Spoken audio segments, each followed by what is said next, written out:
Hello दोस्तों, प्यारे बच्चों, कैसे हैं आप सब। उम्मीद करता हूं आप लोग बहुत अच्छे होंगे। तो आज हम डिस्कस करने वाले बेटा हमारे चैप्टर नंबर 1 के बारे में, जिसका टाइटल आपके पास है बेटा, पार्ट नंबर 1 है और इसका टाइटल है पूर्णांक।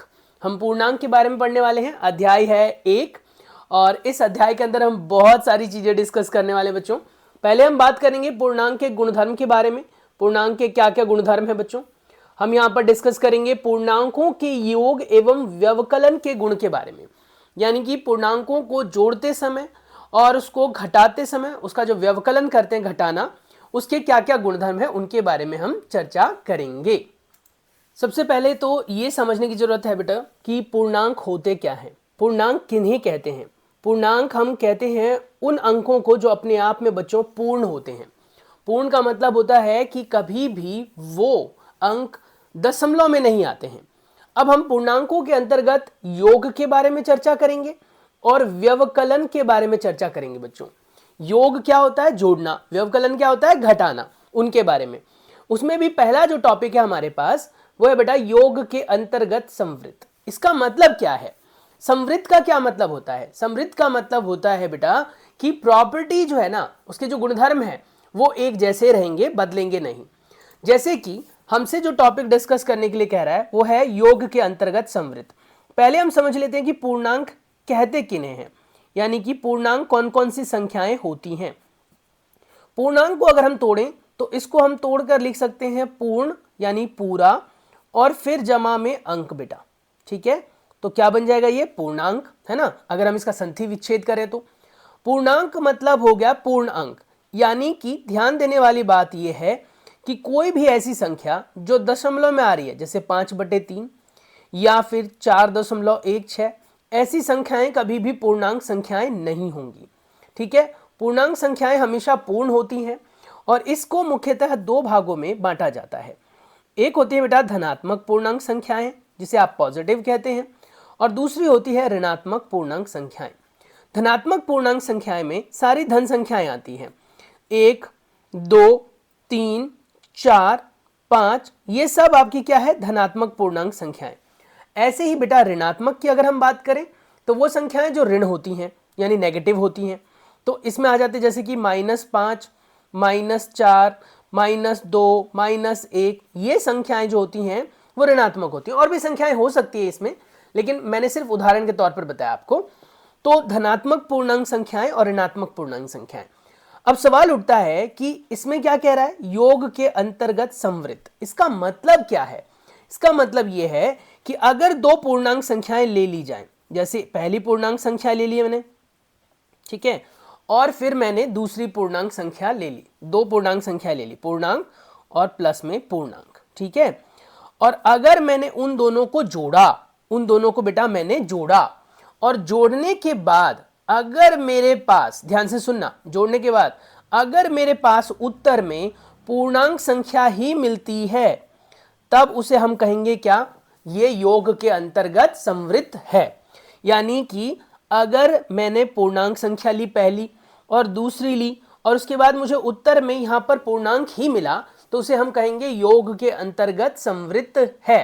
ठीक है, अब कहोगे क्या सर सच में होता है ये या नहीं होता है। चलो एक बार देख लेते हैं। और हाँ, पूर्णांक यहां पर किसी भी प्रकार के हो सकते हैं, यानी कि धनात्मक भी और ऋणात्मक भी। अब सवाल उठता है कि हमारे पास संख्याओं को देखें तो हो सकता है कि पहली संख्या धनात्मक हो, दूसरी संख्या भी आपकी धनात्मक हो। ठीक है, पहली धनात्मक है और दूसरी धनात्मक है, तो क्या मिलेगा पूर्णांक, पहली धनात्मक हो और बेटा उसके साथ दूसरी संख्या जो है वो ऋणात्मक हो सकती है, तो क्या मिलेगा पूर्णांक। क्या अगर हमारे पास पहली संख्या ऋणात्मक है और दूसरी संख्या भी ऋणात्मक है, तो क्या मिलेगा पूर्णांक। और पहली संख्या अगर ऋणात्मक है और दूसरी संख्या हमारे पास धनात्मक है, तो क्या मिलेगा पूर्णांक। इन सभी अवस्थाओं के बारे में अभी हम चर्चा करेंगे बेटा। ठीक है, अब अगर आप गौर से देखो तो हमारे पास यहां पर जो पूर्णांक संख्या है धनात्मक, तो रहेगा तो वो अपने आप में पूर्णांक ही। उदाहरण के तौर पर अगर हम समझें तो मैं इसको उदाहरण से समझाता हूं। तो देखो, मान लीजिए मेरे पास एक धनात्मक पूर्णांक संख्या है, मान लेते हैं हम वो 4 है, धनात्मक है वो, बीच में मैंने जमा का साइन लगा, यानी कि जोड़ा मैंने उसे किसके साथ? दूसरे धनात्मक के साथ। कोई भी धनात्मक संख्या है, मान लीजिए वो 5 है, ठीक है, मान लीजिए वो 5 है, कोई भी ले सकते हैं आप। और इसका उत्तर मुझे मिला 9, जो कि अपने आप में पूर्ण संख्या है। ये याद रखना बेटा, जोड़ते और घटाते समय जो आपका फाइनल चिन्ह आता है, फाइनल जो उत्तर आता है, उसका जो चिन्ह आता है वो हमेशा बड़ी वाली संख्या पर निर्भर करता है।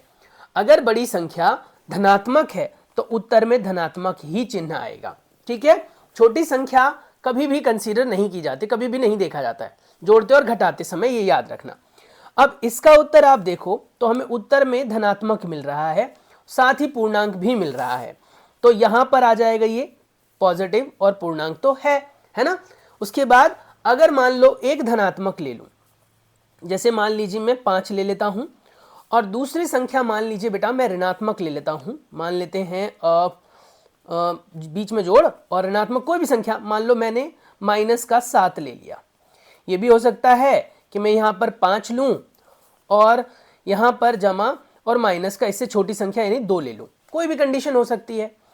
अब इसमें अगर मैं जोड़ता हूँ तो देखो आपको पता होगा जमा घटा गुणा करके घटा ही बन जाते हैं, तो यहाँ तो जमा का 5 रहेगा, बीच में घटा हो जाएगा और यहाँ पर 7 बन जाएगा। ऐसे ही बेटा यहाँ पर जमा का 5 ही रहेगा, यानी जोड़ 5 का, जमा घटा घटा होता है यानी माइनस हो जाएगा और 2 बन जाएगा।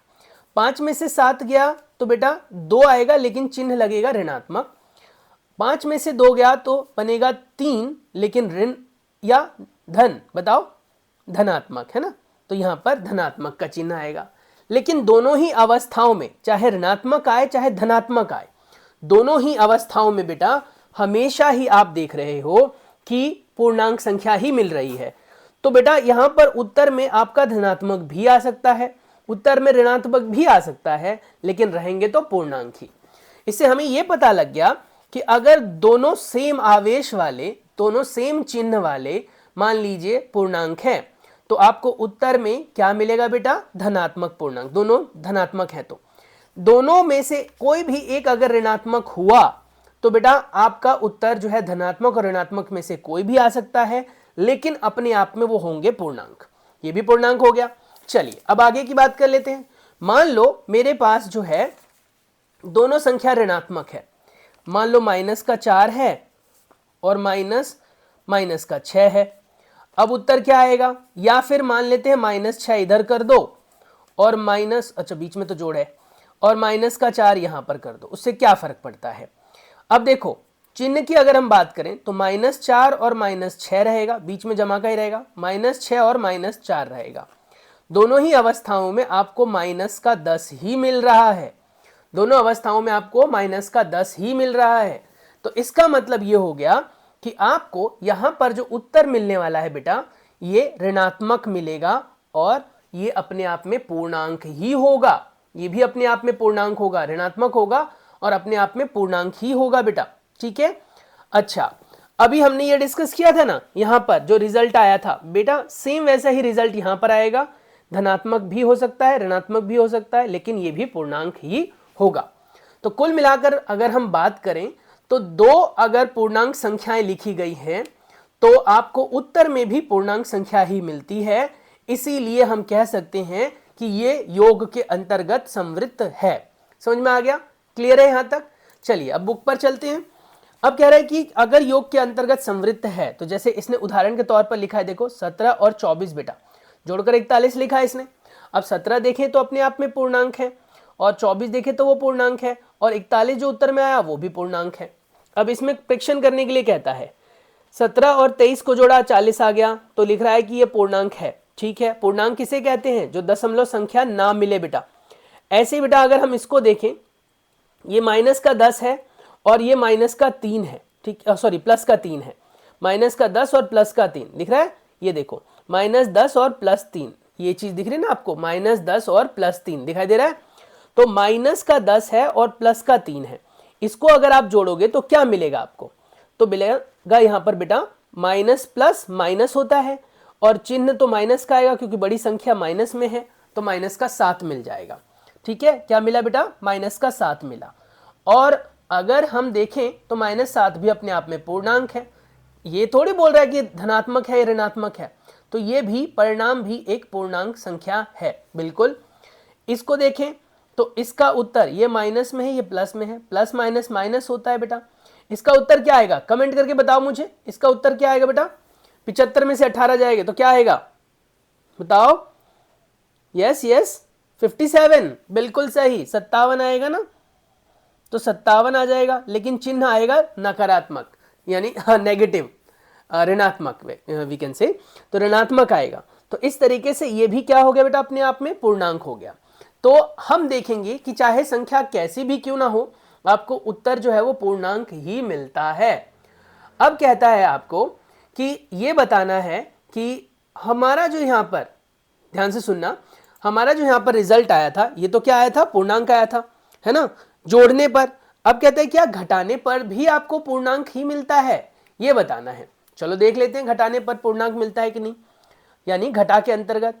तो हमने रिजल्ट निकाला a और b के लिए a प्लस बी पूर्णांक होता है। अतः हम कह सकते हैं हमारा जो यहां पर रिजल्ट आ जाएगा बेटा, वो क्या आ जाएगा, हम ये कहेंगे कि अगर a पूर्णांक है और b भी पूर्णांक है, तो बेटा a और b जो है वो क्या हो गए, पूर्णांक होंगे। तो ये याद रखना है आपको, हमेशा याद रखना है, ठीक है। तो अब व्यवकलन का देख लें, व्यवकलन में क्या पूर्णांक होते हैं बताओ। तो अब कहते हैं व्यवकलन का भी देख लो, व्यवकलन के अंतर्गत संवृत्त। देखो पहला कह रहा है 7, जो कि अपने आप में पूर्णांक है, 9 पूर्णांक है, घटाया आपने तो माइनस का 2 आया, माइनस का 2 आया, तो क्या है ये एक पूर्णांक है, तो हाँ जी पूर्णांक है। 17 है और ये बेटा 21 है, और आपको पता होगा घटा घटा जमा हो जाता है ना, तो आप लिखेंगे 17, ठीक है, जमा में 21, तो इससे आपको उत्तर मिलेगा 38 यानी कि 38। तो क्या ये पूर्णांक है, तो आप कहेंगे जी हाँ ये पूर्णांक है, तो इसका परिणाम भी पूर्णांक है, ठीक है, डन। यहां तक माइनस का 8 है और ये माइनस माइनस प्लस हो जाएगा, इसका 6 आ गया, पूर्णांक है। तो कहीं ना कहीं ये सभी संख्याएं भी बेटा अपने आप में क्या है, पूर्णांक हैं। तो ये सारी बातें आपको बेटा ध्यान रखनी है। तो अब हम ऋणात्मक के बारे में भी जान चुके हैं, धनात्मक के बारे में भी जान चुके हैं। तो बेटा हम यहां से कह सकते हैं कि जो ये व्यवकलन है उसके अंतर्गत भी संवृत्त है, व्यवकलन के अंतर्गत भी संवृत्त है। अगर हम कह देते हैं कि अगर a अपने आप में पूर्णांक संख्या है, ठीक है, ये जो सिंबल मैंने आपको लगा कर दिया बेटा, इसे कहते हैं बिलोंग्स टू, यानी कि a पूर्णांक संख्या में से है। b भी बेटा अगर मान लेते हैं हम कि पूर्णांक संख्या में से है, तो a घटा b किया जाए, ठीक है, या फिर बेटा b घटा a किया जाए, दोनों ही अवस्था में वो संख्या किससे संबंधित होंगी बेटा, पूर्णांक से संबंधित होगी, तो वो संख्या पूर्णांक होगी, यानी उत्तर जो आएगा बेटा वो पूर्णांक ही मिलेगा आपको। तो इस हिसाब से हम देखें कि घटा के अंतर्गत क्या है, वो संवृत्त है। अब हम बात करेंगे बेटा क्रम विनिमयता के बारे में। क्रम विनिमयता क्या होती है उसके बारे में हम समझेंगे। तो फिलहाल जो आपको रिजल्ट मिला है उससे आप यहाँ पर पढ़ भी सकते हो, ऊपर मेंशन भी है, अगर आप गौर से देखें तो कह रहा है यदि a और b दो पूर्णांक हैं तो a घटा b भी एक पूर्णांक होंगी। इस हिसाब से हम कह सकते हैं कि कहीं ना कहीं ये जो है संवृत्त हैं। अब अगला जो टॉपिक आता है बेटा वो आता है आपके पास क्रम विनिमयता। क्या होता है ये क्रम विनिमयता? क्रम का विनिमय होना, यानी क्रम का आगे पीछे हो जाना। मान लीजिए हम कहते हैं क्रम विनिमयता के बारे में हम डिस्कस करते हैं, तो कहता है कि क्या 3 जमा 5 क्या 5 जमा 3 के बराबर होता है? तो आपने कहा हाँ जी होता तो है, क्योंकि दोनों ही अवस्थाओं में आपको जो उत्तर मिल रहा है वो क्या मिल रहा है बेटा, वो 8 मिल रहा है। दोनों ही अवस्था में आपको जो उत्तर मिल रहा है वो क्या मिल रहा है, 8 मिल रहा है ना। पहले वाले से आप देखो 3 + 5 8 होता है, दूसरे वाले से 5 + 3 8 होता है, तो दोनों ही अवस्थाओं में आपको उत्तर जो है वो 8 मिल रहा है, ठीक है। तो इस हिसाब से हम देखें तो यहाँ पर ये उत्तर क्रम विनिमय होने से कोई फर्क नहीं डाल रहा है। ऐसे ही कहता है कि अगर आप -8 है और -9 है इसको जोड़ें, या -9 और -8 को जोड़ें, दोनों ही अवस्थाओं में आपको -17 मिलने वाला है। उत्तर तो बदल नहीं रहा है ना, क्रम विनिमयता यहाँ पर लागू हो रहा है। तो क्रम विनिमयता का मतलब हो गया बेटा कि अगर हम संख्याओं को आगे पीछे लिख दें तो उससे अगर उत्तर में फर्क ना पड़े तो उसे हम कहते हैं क्रम विनिमयता। तो शॉर्ट समराइज फॉर्म में हम कैसे लिखेंगे इसे? क्रम विनिमयता के अंतर्गत अब यहां पर योज्य के लिए आ रहा है, तो क्या क्रम विनिमयता योग दिखाता है? तो हमने कहा अगर हम a जमा बी करें तो वो b जमा a के बराबर क्या आ रहा है? अगर आ रहा है तो योग के अंतर्गत क्रम विनिमयता दिखाता है। यानी कि आप लिख सकते हो पूर्णांक संख्या योग के अंतर्गत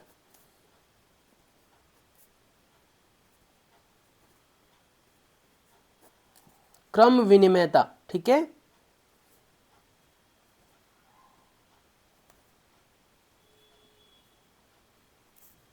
का गुण दिखाता है। ठीक है, क्रम विनिमयता का गुण दिखाता है, इसमें कोई दो राय नहीं है बेटा, क्योंकि हमने देखा कि अगर मैं 3 जमा 5 करता हूं तो 8 आ रहा है, और उसको अगर हम 5 जमा 3 करें तो भी 8 आ रहा है। अगर मैं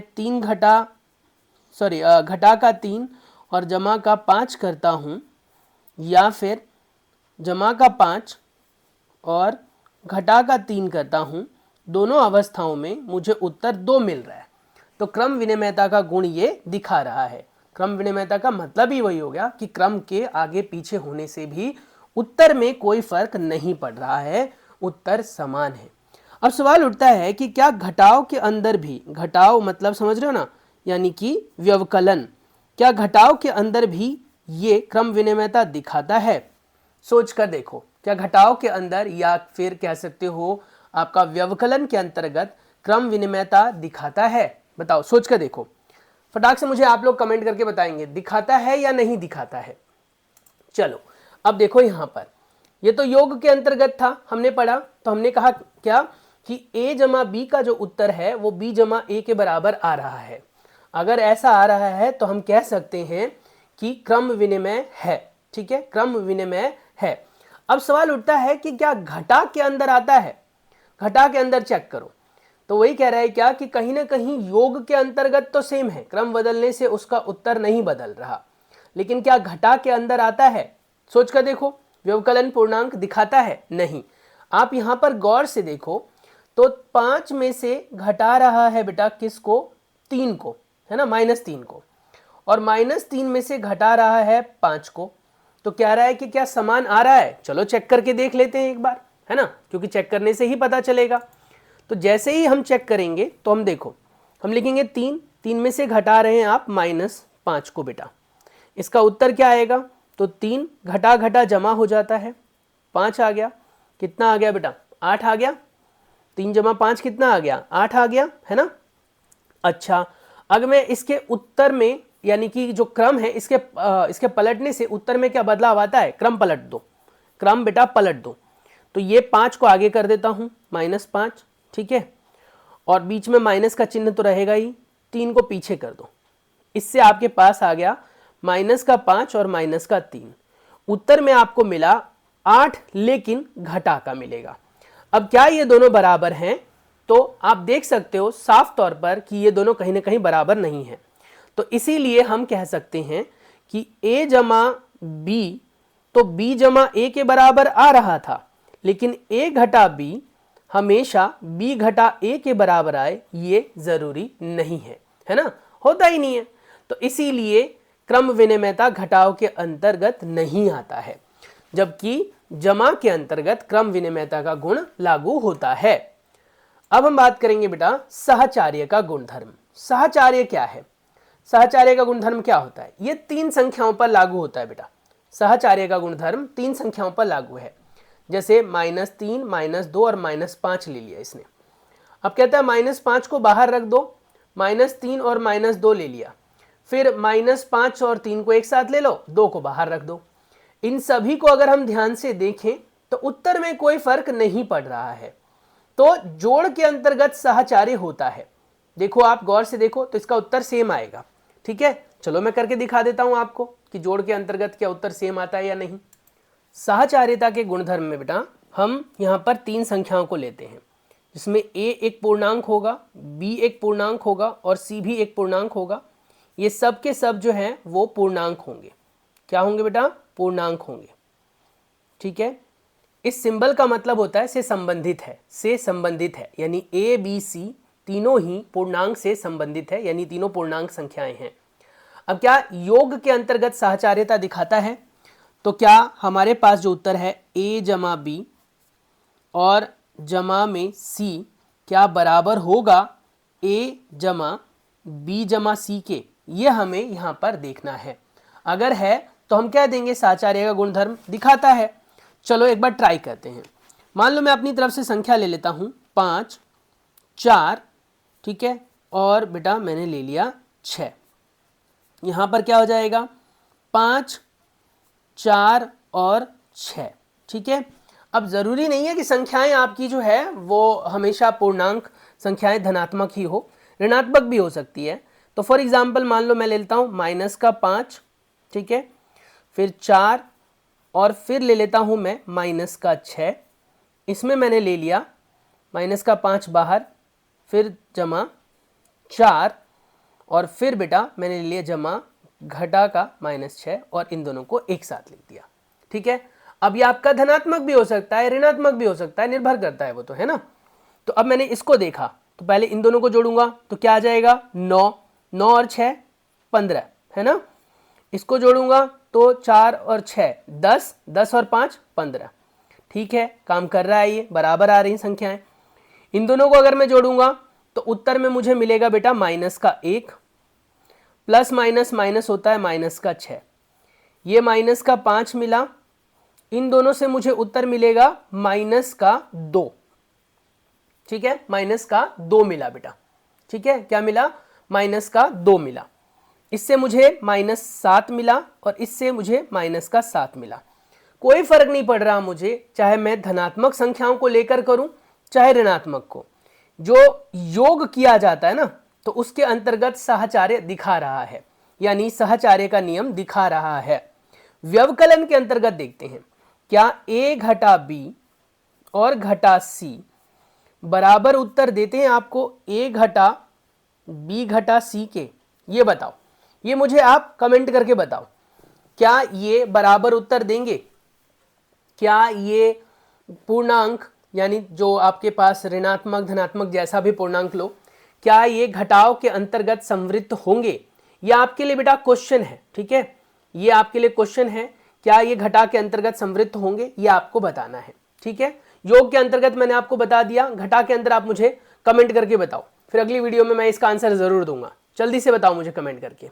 ठीक है, चलिए अब हम बात कर लेते हैं बेटा हमारे अगले गुणधर्म के बारे में। योग के अंतर्गत कहता है कि a जमा बी जमा सी बराबर होगा a जमा बी और जमा सी के, तो ये ध्यान रखना है। उसके बाद आता है आपका योज्य तत्समक। योज्य तत्समक क्या होता है? आपको याद रखना बेटा, योज्य तत्समक की वैल्यू 0 होती है। क्या मतलब है इसका? इसका मतलब ये हो गया कि 0 एक ऐसी संख्या है जिसको किसी भी संख्या में जोड़ने पर उत्तर में कोई फर्क नहीं पड़ता। अगर आप गौर से देखें बेटा तो यहां पर 0 को जोड़ा गया है, तो a जमा 0 लिखो या 0 जमा a लिखो या फिर आप सिर्फ a लिखो, बराबर है ये सब। तो इसीलिए हमारा जो योज्य तत्समक है वो है 0। आपसे अगर कोई पूछेगा कि योज्य तत्समक क्या है तो आप बताएंगे कि 0 है। योज्य तत्समक क्या है? तो 0 है। अब ऐसा भी प्रश्न पूछा जा सकता है जैसा आपका यहां पर स्क्रीन पर है। क्या कह रहा है? प्रयास कीजिए। बिल्कुल करेंगे। एक ऐसा पूर्णांक युग्म लिखिए, देखो लिखा हुआ है ना, एक ऐसा पूर्णांक युग्म लिखिए जिसके योग से हमें निम्नलिखित प्राप्त हो। एक ऋणात्मक पूर्णांक प्राप्त हो। अब ये चीज याद रखना बेटा ध्यान से, योग से बोल रहा है ना, जिसके योग से हमें ऋणात्मक पूर्णांक प्राप्त हो। योग से ऋणात्मक पूर्णांक का मतलब क्या हो गया कि उसमें एक वैल्यू जो है, एक जो वैल्यू होगी बेटा वो आपकी ऋणात्मक होगी ही होगी, है ना, क्योंकि आपको उत्तर में ऋणात्मक पूर्णांक चाहिए। तो बेटा एक बात तो क्लियर है कि मेरे को क्या करना पड़ेगा, मेरे को ऐसे करके बॉक्स बनाना है, बीच में बेटा मैं योग का चिन्ह लगाऊंगा, फिर दूसरा बॉक्स बनाऊंगा और मुझे उत्तर में कैसा चाहिए? ऋणात्मक पूर्णांक चाहिए। ऋणात्मक पूर्णांक मतलब कि यहां पर आपको नेगेटिव मिलेगा। यह आपको साफ साफ पता है बेटा कि दो संख्याओं को जोड़ने पर अगर उत्तर नेगेटिव मिल रहा है, अगर उत्तर माइनस में मिल रहा है बेटा, तो इन दोनों में से कोई एक संख्या तो ऋणात्मक होगी, चाहे तो पहली ऋणात्मक हो चाहे दूसरी ऋणात्मक हो। और जो भी ऋणात्मक होगी बेटा, जो भी ऋणात्मक होगी वो या तो बड़ी होगी या फिर दोनों ही ऋणात्मक भी हो सकती हैं।